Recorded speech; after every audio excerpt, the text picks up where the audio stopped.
आज का जो टॉपिक हमारा है that topic is capacitance of a parallel plate capacitor. Capacitance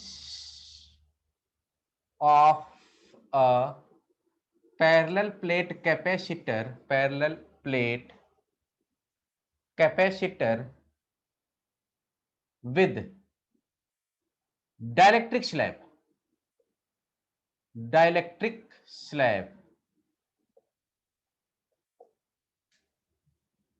ठीक, इसके पहले का जो टॉपिक था उसमें हमने देखा था कि जो कैपेसिटर के अंदर डाइलेक्ट्रिक था वो पूरे डी स्पेस में भर दिया गया था। यहां पर डी स्पेस में नहीं है, यहां पर डाइलेक्ट्रिक की कुछ थिकनेस होगी और उस थिकनेस, वो थिकनेस उस दोनों प्लेट के स्पेस से कम होगी और उसको दोनों प्लेट के बीच में आपको इंसर्ट कर देना, प्लेस कर देना। तो देखते हैं, समझो। तो सबसे पहले तो हम लोग बनाते हैं कैपेसिटर, पैरेलल प्लेट कैपेसिटर। ठीक, तो डायग्राम सही है, कोई दिक्कत नहीं डायग्राम में। ये पॉजिटिव प्लेट हो गया, ये आपका नेगेटिव प्लेट हो गया, और इन दोनों के बीच का जो गैप है वो डी है। और प्लेट एरिया हमारा है, ईच प्लेट एरिया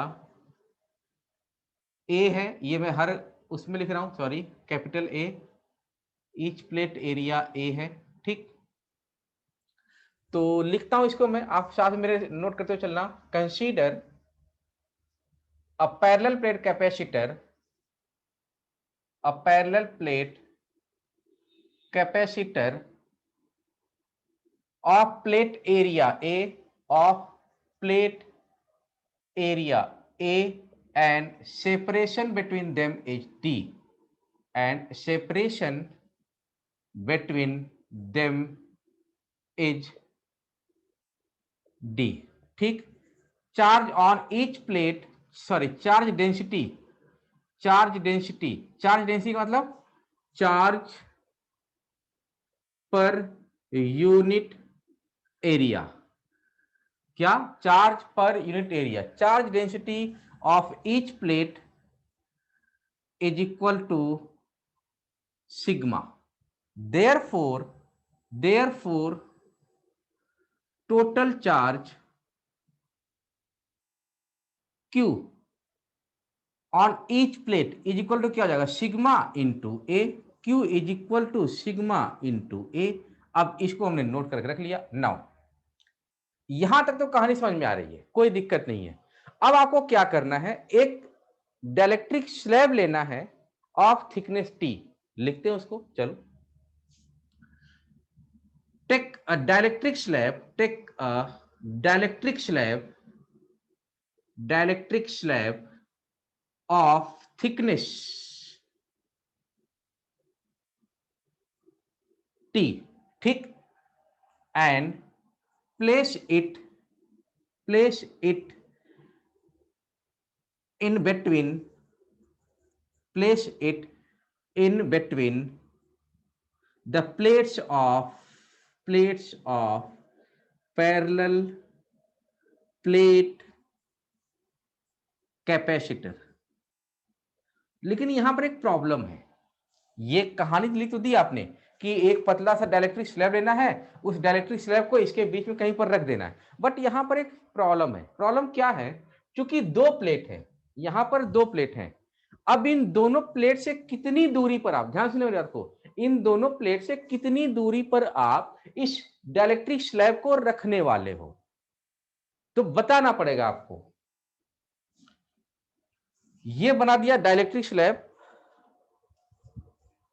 मैंने,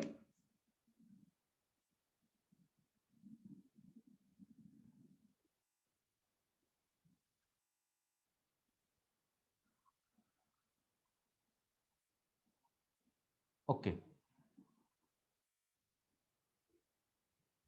ठीक, ये डाइलेक्ट्रिक स्लैब है जिसकी थिकनेस T है, ये आपने मेंशन किया हुआ है। ठीक, और इसका कांस्टेंट K है, इसका कांस्टेंट K है, थिकनेस T। यहां पे आप लिख सकते हो dielectric constant, dielectric constant is K, dielectric constant is K of this dielectric. ठीक, अब क्या करना आपको, बताना पड़ेगा भाई कि इस डाइलेक्ट्रिक स्लैब को प्लेट से कितनी दूरी पर रखा है और किस प्लेट से कितनी दूरी पर रखा है। तो आप आपकी चॉइस, आप कुछ भी ले सकते हो, आपकी इच्छा है कहीं भी ले सकते हो। तो मैं क्या लेता हूं, place the dielectric, place the dielectric slab, dielectric slab at a distance x, at a distance x from positive plate of capacitor, of capacitor।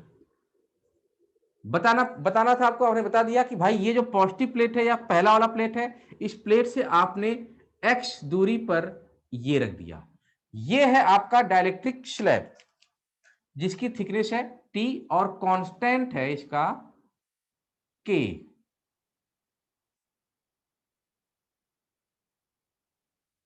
इसका कांस्टेंट है के, डाइलेक्ट्रिक कांस्टेंट पूरा लिखते हैं, डाइलेक्ट्रिक कांस्टेंट इसका है के। ठीक, अब समझते हैं डायग्राम में। देखो, इस दोनों प्लेट के बीच का गैप, दोनों प्लेट के बीच का स्पेस सेपरेशन डी है।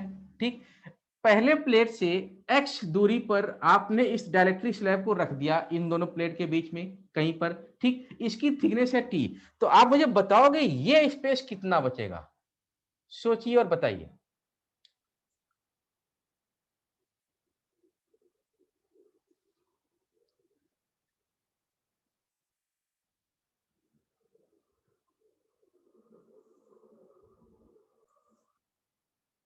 ये बन जाएगा आपका d, ये स्पेस की बात कर रहा हूं मैं, ये बन जाएगा आपका d minus t plus x. T plus x इतना हो गया, टी प्लस एक्स इतना हो गया आपका, और उसमें ये पूरे डी में से आपने इसको सब्ट्रैक्ट कर दिया। ठीक, तो ये आ गया आपका d minus t plus x, d minus t plus x. अगर आप ब्रैकेट ओपन करोगे, आप ब्रैकेट अगर ओपन करोगे तो क्या बनेगा, ये d minus T minus x. ठीक, समझो इस चीज को एक मिनट।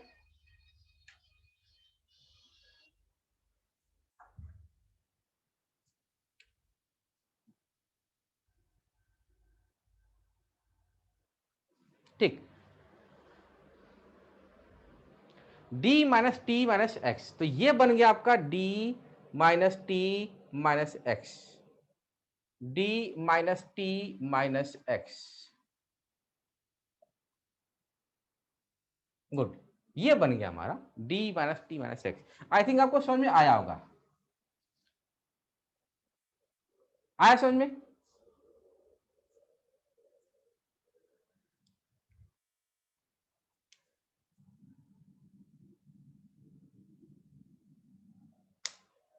ओके, गुड, चलो आ गया रिस्पॉन्स, आपको समझ में आ गया। नाउ अब देखो यहां पर, between the plates of capacitor, between the plates of capacitor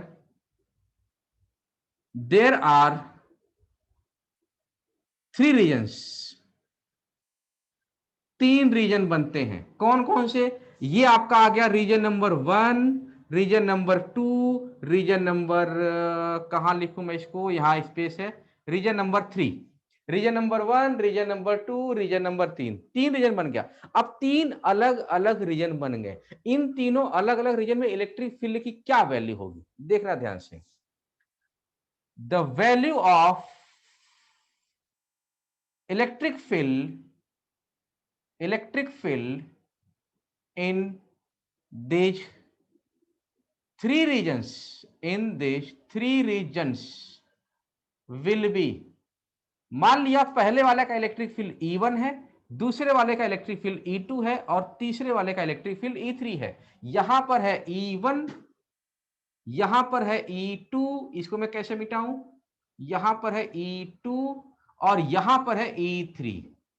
ठीक, तो यहां तो ये तो वैक्यूम है और यहां भी वैक्यूम है, तो इलेक्ट्रिक फील्ड की वैल्यू क्या आएगी, E1 is equal to sigma upon epsilon naught. Again E3 की वैल्यू जाएगी sigma upon again epsilon naught. ठीक, यहां पे आ गया E3 sigma upon epsilon not, और यहां पर भी आ गया E1 sigma upon epsilon not. यहां पे कोई दिक्कत आपको नहीं होनी चाहिए। यहां भी आएगा E2 is equal to sigma upon epsilon naught, sigma upon epsilon naught, wait,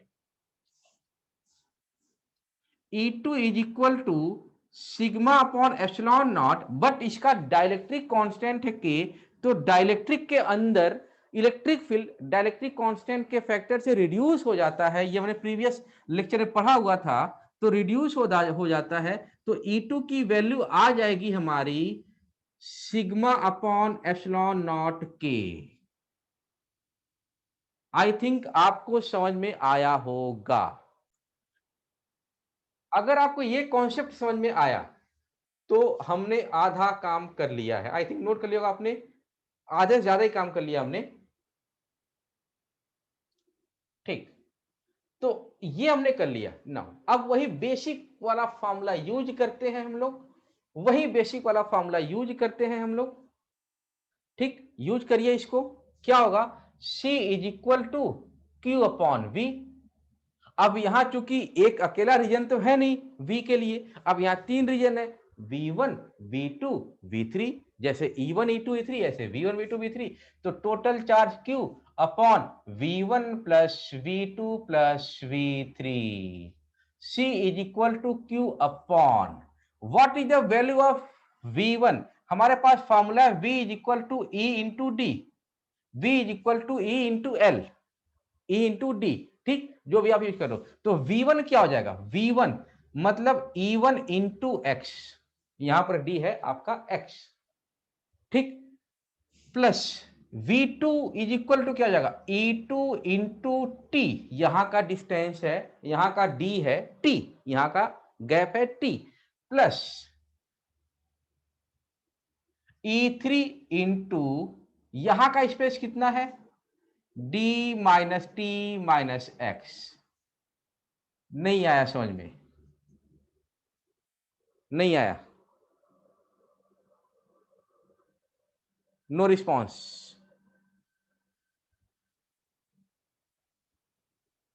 yes sir.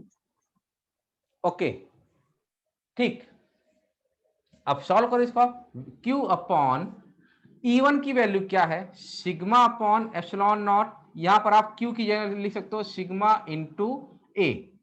Q is equal to sigma into A, आपको पता है पीछे हमने किया था, sigma into A, Q A की वैल्यू। ठीक, sigma upon epsilon naught into x plus sigma upon epsilon naught K into t plus sigma upon epsilon naught d minus T minus x, d minus T minus x. क्या क्या common आ रहा है देखो, कुछ step आप एक साथ कर सकते हो। सिग्मा कॉमन आ जाएगा, वन अपॉन एप्सिलॉन नॉट भी कॉमन आ जाएगा, तो सिग्मा से सिग्मा कट जाएगा। क्या बोला मैंने, चलो नहीं काटता हूं अभी, आपको थोड़ा डाउट हो जाएगा फिर।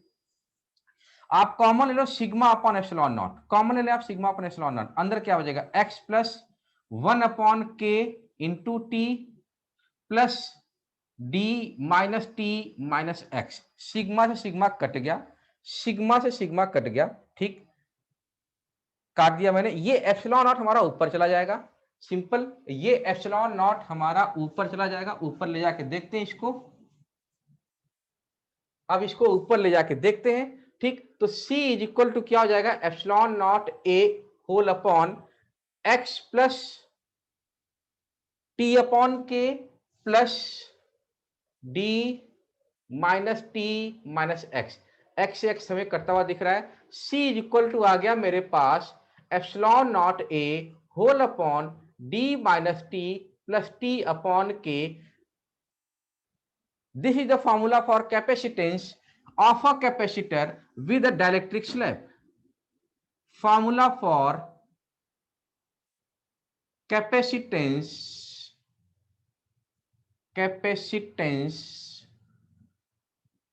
of a parallel plate capacitor, of a parallel plate capacitor with dielectric slab, with dielectric slab of thickness T, of thickness T, D minus T plus t upon के। ये आ गया आपका formula for capacitance of the parallel plate capacitor with a dielectric slab of thickness T. और ये बहुत important formula है और ये फॉर्मूला आपको याद रहना चाहिए।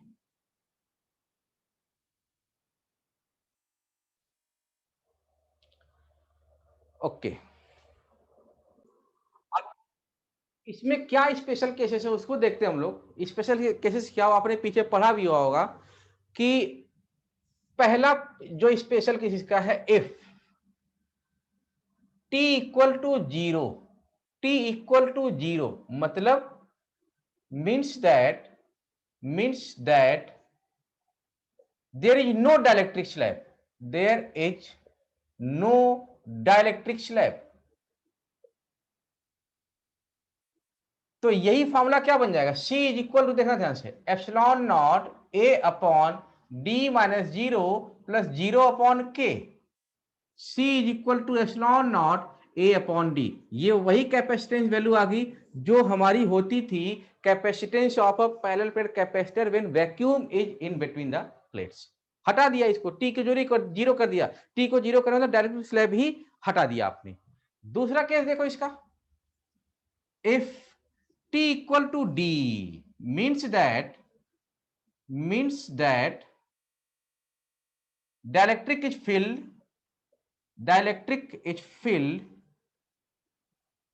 completely between the plates, तो क्या होगा देखिए आप, epsilon naught A upon D minus T की जगह D plus D upon K, T की जगह डी, डी से डी कट गया, बचा क्या आपके पास, C is equal to epsilon naught K A upon D. ये वही वाला फॉर्मूला आ गया जो हमने लास्ट क्लास में किया था कि अगर पूरा पूरा डायलेक्ट्रिक ही भर दो दोनों प्लेट के बीच में, तो इसको डिराइव भी किया था और हमारा इस इक्वेशन से भी आ गया। मतलब हमारा ये जो डिराइव्ड फॉर्मूला है फॉर द डायलेक्ट्रिक स्लैब, ये कंप्लीटली करेक्ट है। Next topic is capacitance of a parallel plate capacitor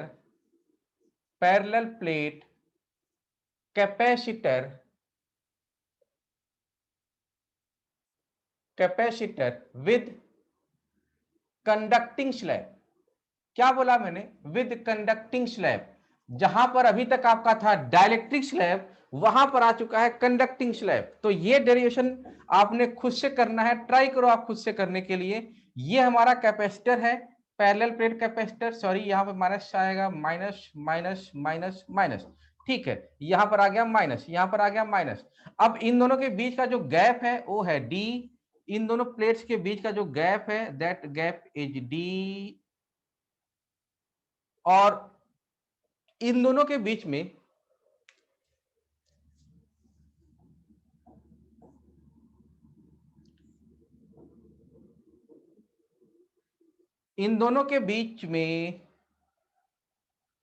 vacuum है, अभी फिलहाल वैक्यूम है, ठीक है। इन दोनों प्लेट का एरिया हो गया ए, प्लेट का एरिया हो गया ये, सेम वही है ए, प्लेट एरिया हो गया ये। अब आपने क्या किया, इन दोनों के बीच में कंडक्टिंग स्लैब डाल दिया। सारी की सारी कहानी वही है कि पॉजिटिव प्लेट से आपने x डिस्टेंस पर, एक टी थिकनेस का कंडक्टिंग स्लैब डाल दिया। क्या बोला मैंने, एक टी थिकनेस का कंडक्टिंग स्लैब डाल दिया आपने इसके अंदर, और ये कितना बचेगा, फिर ये बचेगा सेम वही d minus T minus x. तीन रीजन बनेंगे यहां पर, E1 E2 और E3, E1 E2 E3। E1 की जगह आ जाएगा sigma upon epsilon not, E3 की जगह आ जाएगा sigma upon epsilon not, E2 की जगह क्या आएगा कौन बताएगा मुझे। ये आपका कंडक्टिंग स्लैब है। What will be the value of E2, think and give me the answer. क्या बात है, गुड, मैसेज आया जीरो, चैट बॉक्स में मैसेज आया zero, great. E2 equal to 0, E2 equal to 0। Now derive for the capacitance of a parallel plate capacitor with conducting slab जो हमने अभी step use किया था वही स्टेप सारा आपको यूज करना, एग्जैक्ट वही स्टेप आप यूज करते हुए चले जाओ। केवल E2 की जगह आपने क्या लेना है, 0। ट्राई करो, मुझे बताओ क्या आता है आंसर इसका। चलो मैं इसको सॉल्व करता हूं, देखता हूं क्या आती है वैल्यू इसकी। आपने खैर हालांकि निकाल लिया है। देखो क्या है, simple formula C is equal to Q upon V. इसको डायरेक्ट करता हूं मैं, C is equal to Q upon V. C is equal to Q का मतलब सिग्मा इंटू ए, V का मतलब V1 plus V2 plus V3। C is equal to sigma into A whole upon what is V1, E1 into x. तो sigma epsilon naught, sigma upon epsilon naught into x plus 0 into T, क्योंकि electric field यहां तो 0 है, electric field conductor के अंदर 0 है, ये आप सबको पता है, plus sigma upon epsilon naught d minus T minus x. ये तो तुरंत निकल के आ जाएगा, कोई दिक्कत है नहीं, ये आ गया आपका। अब अगर आप कॉमन लेके काटोगे तो सिग्मा सिग्मा से कट जाएगा, और ये एप्सिलॉन नॉट आप कॉमन लोगे तो ये आ जाएगा बाहर, ये चला जाएगा ऊपर। Epsilon naught A, sigma sigma cut चुका है, ठीक है। और इसको आप लिखेंगे x plus d minus T minus x, again x से एक्स कट गया। आगे हमारे पास value C is equal to epsilon naught a upon d minus t. This one is the capacitance of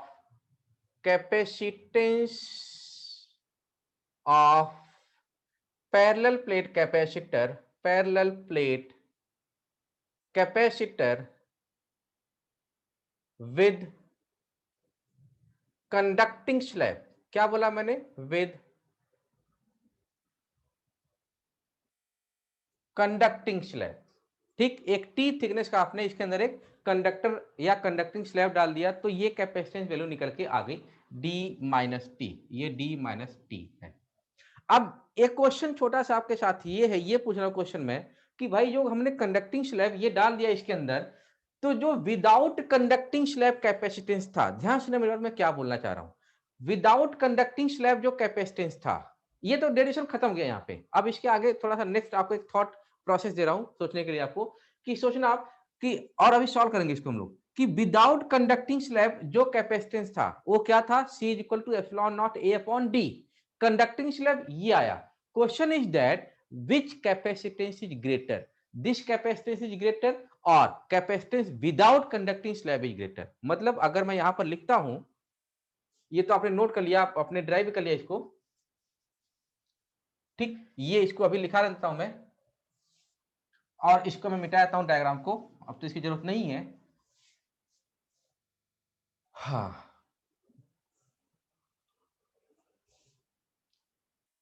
question के फॉर्म लिखता हूं मैं, the capacitance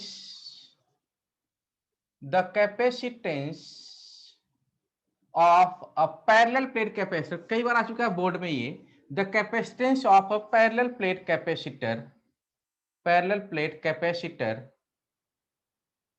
is C,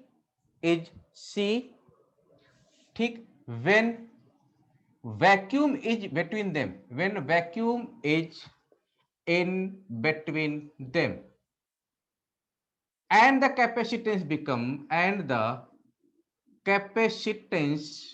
become, ये C है, become C dash when a conducting slab of thickness T is inserted between them,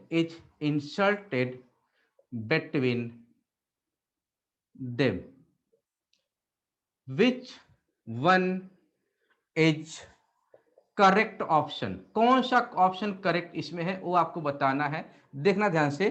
पहला option है C dash less than C, C dash equal to C, तीसरा option C dash greater than C, और चौथा option है none of the above, none of the above. बताइए कौन सा option correct होगा इसमें। इन फर्स्ट केस, मतलब फर्स्ट केस मतलब जब वैक्यूम वाला केस है, तो C इक्वल टू क्या होता है, epsilon naught A upon D। In second case,